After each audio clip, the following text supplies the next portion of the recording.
Hello and welcome to my channel Noor classes. आपको पता है कि मैंने पहले ही BYQ के क्वेश्चन 2 टॉपिक पे करवा रखा है। आप लोग जानते ही होंगे कि यहाँ पर टॉपिक वाइज क्वेश्चंस की प्रैक्टिस करवाई जाती है और 2 टॉपिक यानी प्राचीन भारत और मध्यकालीन भारत पहले ही हो चुका है। आज शुरू करने जा रहे हैं आधुनिक भारत। तो आधुनिक भारत का स्टार मार्क पहले लगा दिया है और स्टार मार्क्स ये पता चलता है कि आधुनिक भारत से ज़्यादा क्वेश्चंस आते हैं। तो शुरू करते हैं आज की पहली क्लास, आधुनिक भारत की पहली क्लास। तो पहले क्वेश्चन क्या कर रहे हैं थोड़ा उसको देख लेते हैं। पहला क्वेश्चन क्या कह रहे हैं कि संथाल यानी विद्रोह आदिवासी आंदोलन कब हुआ था? तो हुआ था 1855 से 56 के बीच में। ऑप्शन नंबर सी बिल्कुल राइट हो जाएगा। एक्सप्लेनेशन पढ़ते जाइएगा क्योंकि टॉपिक वाइज एक्सप्लेनेशन पढ़ने से आपके उस टॉपिक पे पूरी कमांड हो जाएगी। और वीडियो को एंड तक ज़रूर देखिएगा। और अगर आप लोगों ने पिछला वीडियो नहीं देखा है तो जाकर ज़रूर देख लें और आप लोग को उसका नोट्स भी बना लेना चाहिए। आप लोग को बहुत फ़ायदा होने वाला है। ठीक है, अब क्वेश्चन नंबर 2 पे आते हैं। मैकाले ने भारतीय शिक्षा पर अपना प्रसिद्ध मिनट कब जारी किया था? तो वो 2 फरवरी 1835 को। कब? 2 फरवरी 1835 को। क्वेश्चन नंबर 3 कह रहा poverty and un British rule in India पुस्तक 1901 में किसके द्वारा प्रकाशित की गई थी? तो वो थे Dadabhai Naoroji. Option number A right answer. अब देखिए उसका एक्सप्लेनेशन है, उसको पढ़ लीजिएगा। अब देखिए क्वेश्चन नंबर 4 कह रहा है 1917 में चंपारण सत्याग्रह का नेतृत्व किसने किया था? तो किसने किया था? महात्मा गांधी ने। यहाँ पे आपको भले ही कुछ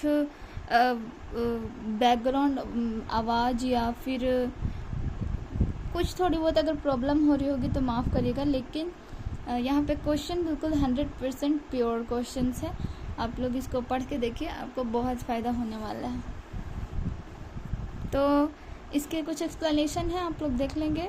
उसके बाद आते हैं क्वेश्चन नंबर 5 पे। 5 क्या कह रहा है कि 1939 में जब सुभाष चंद्र बोस ने इस्तीफा दिया था तब भारतीय राष्ट्रीय कांग्रेस के अध्यक्ष कौन थे अध्यक्ष?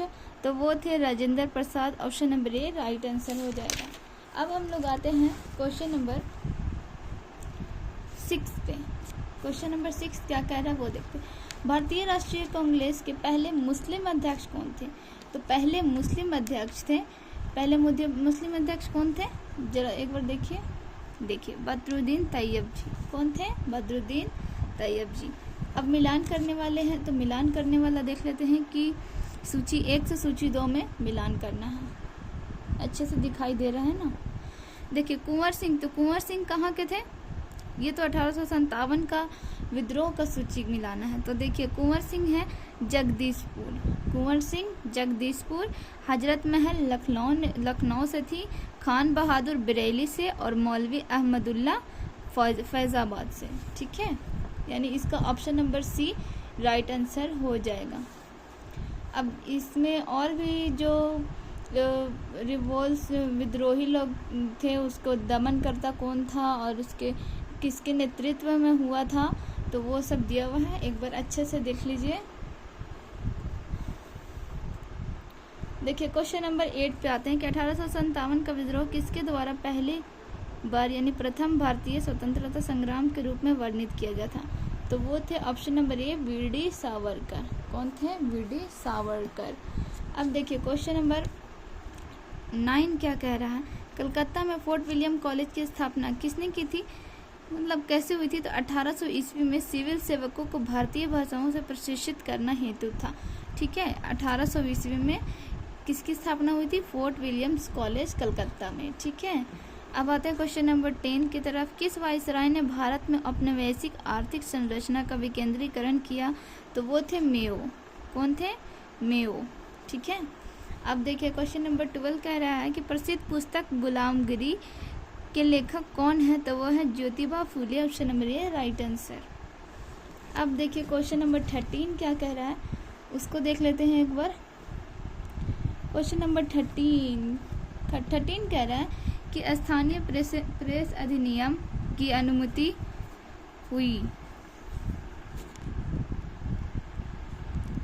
देखिए क्वेश्चन नंबर 16 में थे, नहीं 13 में थे। 13 कह रहा है कि स्थानीय प्रेस अधिनियम की अनुमति थी, तो उपयुक्त में से एक से अधिक है, तो इसका हमको एक्सप्लेनेशन पढ़ना पड़ेगा कि वर्नाक्यूलर प्रेस एक्ट 1878 का उद्देश्य स्थानीय प्रेस को दबाना था। देखिए कितना इम्पोर्टेंट बात है। वर्नाक्यूलर एक्ट जो था 1878 का, उसका उद्देश्य ही था प्रेस को दबाना, और आज वही हो रहा है। जिला मजिस्ट्रेट सुरक्षा जमा के मैदान जमा मांग कर सकते थे और प्रेस के उपकरण भी जब्त कर सकते थे। जो इम्पोर्टेंट पॉइंट है उसको मैंने अंडरलाइन कर दिया है, आप लोग पढ़ते चलेंगे। अब देखिए क्वेश्चन नंबर 14 क्या कह रहा है कि अखिल भारतीय ट्रेड यूनियन कांग्रेस का गठन किस वर्ष हुआ था, तो वो हुआ था 1920। Option number A right answer. अब देखते हैं कि क्वेश्चन नंबर 15 क्या कह रहा है। किस अखबार ने भारतीय राष्ट्रीय कांग्रेस की संभावित भविष्य की भूमिका के बारे में निम्नलिखित लिखा। हमारे देश की भावी संसद का केंद्र है और यह हमारे देशवासियों के लिए अकल्पनीय परिणाम की भलाई की ओर ले जाएगा। तो देखिए इसका था द इंडियन मिर ने, कौन लिखा था, द इंडियन मिर। अब देखिए क्वेश्चन नंबर, इसका एक्सप्लेनेशन है। क्वेश्चन नंबर 16 की तरफ बढ़ते हैं बिना देर किए हुए। तो कह रहा है कि किसने बंगाल में स्थायी बंदोबस्त प्रणाली की शुरुआत की थी, तो वो थे lord Cornwallis. Option number B right answer हो जाएगा। अब देखिए कि कह रहा है कि 17 में केंद्रीय विधानसभा में हानि रहित बम किसने फेंके थे, तो किसने फेंके थे, उपयुक्त में से एक से अधिक, यानी कि 8 अप्रैल 1929 को दिल्ली के केंद्रीय विधानसभा में भगत सिंह और बटुकेश्वर दत्त ने मिलकर हानि रहित, मतलब इससे किसी इंसान को कोई नुकसान नहीं हुआ था, वैसा बम फेंका था। तो कौन कौन थे, अब बटुकेश्वर दत्त और भगत सिंह, यानी उपयुक्त में से एक से अधिक। तो दोनों का नाम भी याद रखना है। क्वेश्चन नंबर 18, राष्ट्रीय कांग्रेस के 1922 ईस्वी में गया का अधिवेशन के अध्यक्ष कौन थे, तो वो थे चित्तरंजन दास। देखिए हमारे बिहार में 3 बार अधिवेशन हुए हैं कांग्रेस के, एक 1912 में, एक 1922 में और एक 1940 में। तो ये 1922 वाला पूछ रहा है जो कि गया में हुआ था, जिसके अध्यक्ष कौन थे, चित्तरंजन दास थे। अब आते हैं क्वेश्चन नंबर 19 कह रहा है कि समाज सुधारकों हैं और उनकी सूची में सम्मिलित करना है। तो ब्रह्म समाज किसने किया था, तो ब्रह्म समाज थे राजा राम मोहन रॉय, और रामकृष्ण मिशन थे। विधवा विवाह समाज तो पता है विष्णु शास्त्री पंडित, और सर्वेंट्स ऑफ इंडिया के थे गोपाल कृष्ण गोखले। एक बार देखते हैं किसका ऑप्शन होगा।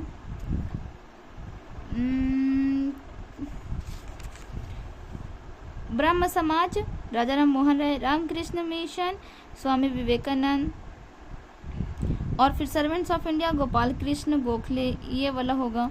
और विधवा विवाह थे विष्णु शास्त्री पंडित, ऑप्शन नंबर। तो इसका मिलान कर लीजिएगा। अब आते हैं क्वेश्चन नंबर 20 के तरफ। 20 क्या कह रहा है, जरा उसको देखिए।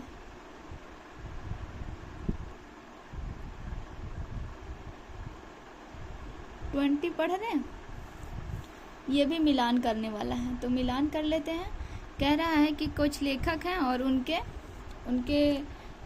पुस्तक हैं, तो उनको हम मिलान करते हैं। तो उसको मिलान करते हैं। पहले कह रहा है वीडी सावरकर को प्रथम स्वतंत्रता संग्राम से कोड मिलता है। एन सेन जो थे वो 1857 के विद्रोह से रिलेटेड हैं। पुस्तकों की सूची है, मतलब उनका बुक का ही नाम 1857 है, ठीक है। एरिक स्कोट्स जो है किसान और राज हैं, और एसबी चौधरी जो थे नागरिक विद्रोह और भारतीय विद्रोह का लेखक हैं। ये सब बुक है और ये सब लेखक हैं जिन्होंने ये बुक लिखी है। अब आते हैं क्वेश्चन नंबर 21 क्या कह रहा है। तो 21 कह रहा है कि निम्नलिखित में से किस राज्य को लॉर्ड डलहौजी की हड़प नीति के तहत शामिल नहीं किया गया था, तो वो था ऑप्शन नंबर बी में जयपुर। क्योंकि देखिए नागपुर, संबलपुर, सतारा, जहाँ और भी राज्य थे, झांसी, ये सब लॉर्ड डलहौजी की हड़प नीति यानी कि वैसी नीति जिसमें उनके उत्तराधिकारी अगर नहीं होते थे तो वो डलहौजी अपने प्रशासन में सम्मिलित कर लेता था। ठीक है, अब देखिए 22 क्वेश्चन नंबर 22 क्या कह रहा है कि निम्नलिखित में से कौन आज़ाद हिंद फौज यानी INA से जुड़ा नहीं था? तो वो थे SA डांगे। INA से जुड़े जो कौन से थे? तो देखिए INA से संबंधित थे प्रेम सिंह सहगल जो सीनियर ऑफिसर थे, जनरल मोहन सिंह पहले कमांडर रह चुके हैं, और शहनवाज खान प्रमुख अधिकारी थे। ठीक है, अब क्वेश्चन नंबर 23 कह रहा है कि कांग्रेस के पूर्व संगठन की सूची के साथ उसको मिलाना है। तो कह रहा है कि पहले इंडियन एसोसिएशन, तो इंडियन एसोसिएशन के साथ होगा सुरेंद्र नाथ बनर्जी। ठीक है, मद्रास महाजन सभा से किसका होगा?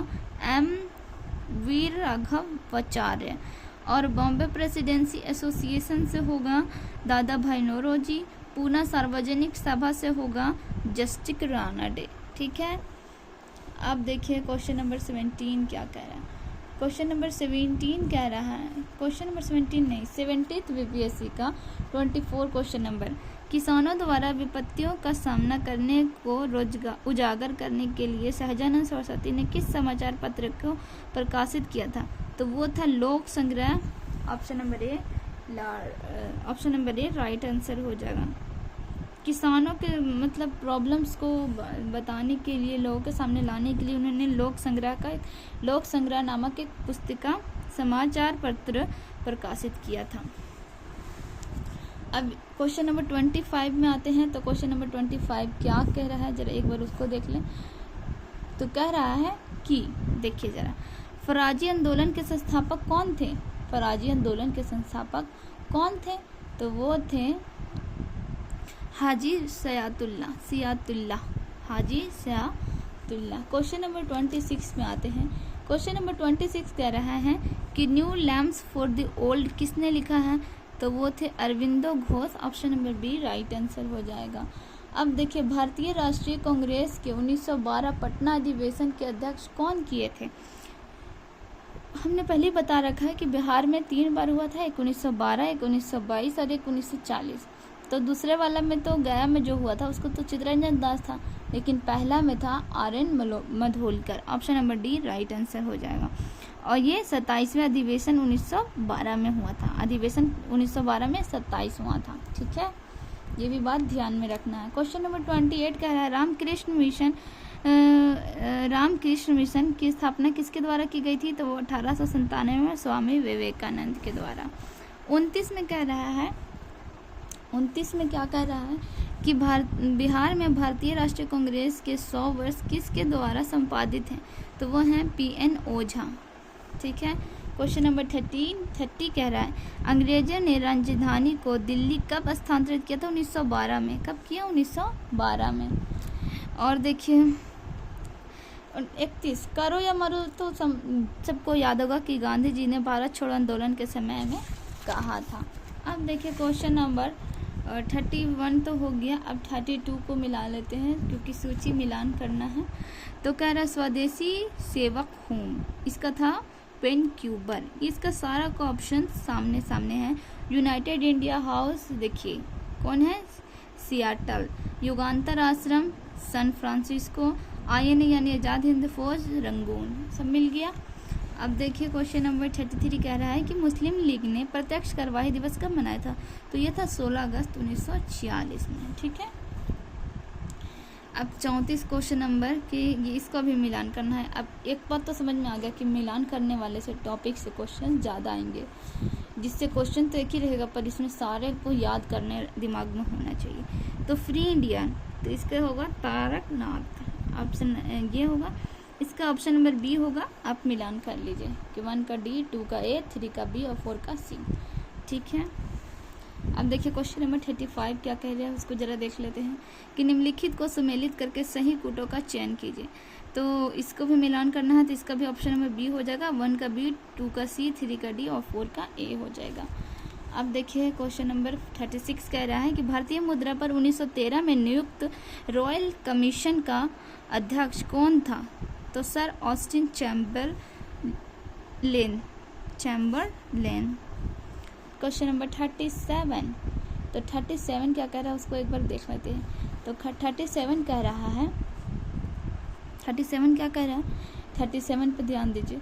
निम्नलिखित में कौन भारत सरकार अधिनियम 1935 में से एक विशेषताएं नहीं है? तो 1935 के अधिनियम मूल्यांकन, ऑप्शन नंबर सी राइट हो जाएगा।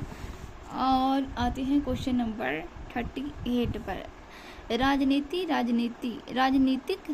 संघर्ष, विराम संघर्ष अथवा STS किस आंदोलन के नारे में से प्रख्यात हुई थी?